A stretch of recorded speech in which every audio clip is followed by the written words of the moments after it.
Hello guys, in this video I'm going to show you how you can change the language and the country in the Notino app. But first I just want to mention, please don't forget to subscribe to my channel, because at 10,000 subscribers I'm going to show you my whole YouTube revenue statistics and growth strategy, how to make money online. So let's jump into it. Open the Notino app. Then on the bottom you have to tap on the last icon, the profile icon. If you scroll down, almost the last option is to change country and the language. If you tap on it,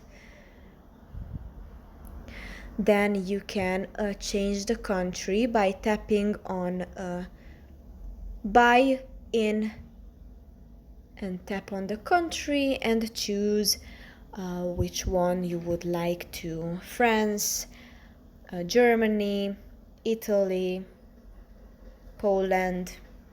And by tapping on it, you are changing, and tap on enter. Then you changed the language and the country of the app. That's pretty much for this video. I hope it was helpful for you. If it was, please consider subscribing, and see you in the next one.